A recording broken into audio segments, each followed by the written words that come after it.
Good morning all of you. Hindi second सर्वनाम।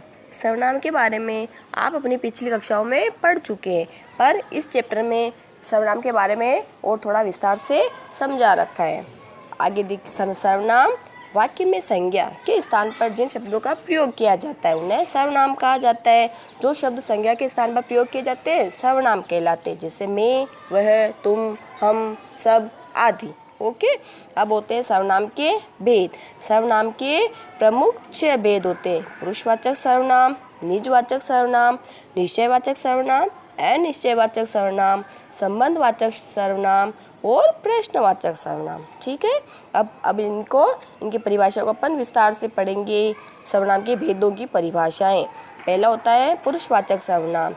जिस सर्वनाम का प्रयोग किसी पुरुष या स्त्री के लिए होता है तथा जिसमें बोलने वाले, सुनने वाले तथा जिसके संबंध में कुछ कहा जा रहा है, यानी जो तीसरा पर्सन होता है उसके बारे में कुछ कहा जा रहा हो, इन तीनों में से किसी एक पुरुष का बोध कराया जाए उसे पुरुषवाचक सर्वनाम कहते हैं। जैसे राम कल विद्यालय जाएगा, तो राम के लिए कोई विशेष व्यक्ति यहाँ पे कौन हो गया? जैसे राम, तो इस विद्यालय जाने का किसके लिए कहा गया है? राम के लिए। तो जैसे राम के लिए क्या कहेंगे? वह कल विद्यालय जाएगा। ठीक है। अब इसके भेद जैसे मैं, तुम, वह आदि। अब पुरुषवाचक सर्वनाम में उसके 3 भेद होते हैं: उत्तम पुरुष, मध्यम पुरुष, अन्य पुरुष। पहला होता है आपका उत्तम पुरुष। जिस सर्वनाम का प्रयोग बोलने वाला स्वयं अपने लिए करे उसे उत्तम पुरुष कहते हैं। जैसे यह मेरी किताब है, तो मैं कौन हो गई? उत्तम पुरुष। ठीक है। अब सेकंड होता है मध्यम पुरुष। जिस सर्वनाम का प्रयोग वक्ता सुनने वाले के लिए करे, यानी दूसरे के लिए अपन कोई कही गई बात को सुनते हैं, तो वो होता है मध्यम पुरुष। जैसे तुम, तू, तेरा, तुम्हारा, आपका, आपकी आदि। यानी कल आपके साथ कौन आया था, तो अपन जो जिसके लिए कहा गया है उसके बारे में अपन सुन रहे हैं, तो वो हो गया अपना मध्यम पुरुष। थर्ड होता है अन्य पुरुष।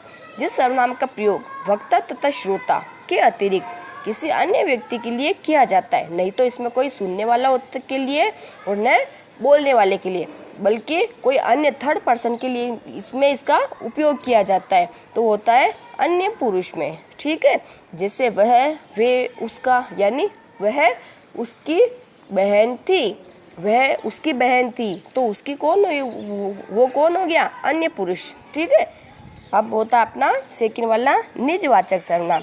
ये तीनों ही भेद तो किसके थे? पुरुषवाचक सर्वनाम के। अब थर्ड सेकंड है अपना निजवाचक सर्वनाम, जहाँ आप शब्द का प्रयोग आदर सूचक के अर्थ में न होकर स्वयं अपने लिए होता है, उसे निजवाचक सर्वनाम कहते हैं। निज यानी अपना, स्वयं का। ठीक है। यह कार्य मैं अपने आप कर लूँगा, यानी इसमें कार्य करने के लिए किसके लिए? स्वयं अपने आप के लिए कहा गया है। वह औरों को नहीं बल्कि अपने को सुधार रहा है, अपने लिए। ये शब्द अपने लिए आया, इसीलिए निजवाचक सर्वनाम का प्रयोग हुआ है। थर्ड होता है आपका निश्चयवाचक सर्वनाम।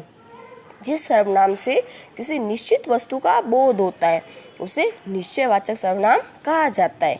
यह ठीक है, है ना। जैसे वह तो राम है, यानी वो निश्चय है कि वह तो उस बच्चे का नाम राम ही है, तो ये होता आपका निश्चयवाचक सर्वनाम।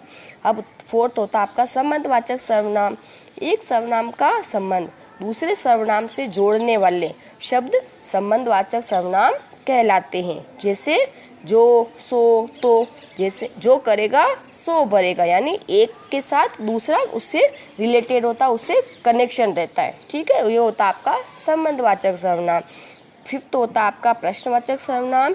जिस सर्वनाम से किसी प्रश्न का बोध होता है उसे प्रश्नवाचक सर्वनाम कहते हैं। जैसे ये पुस्तक क्या तुम्हारी है, इसमें क्या शब्द क्या आया? जैसे प्रश्नवाचक, जैसे प्रश्न पूछा जा रहा है उसमें, तो ये कौन, क्या। जैसे दरवाजे पर कौन है, अब प्रश्नवाचक प्रश्न पूछा जा रहा है कि दरवाजे के ऊपर कौन होगा, तो ये होता आपका प्रश्नवाचक सर्वनाम।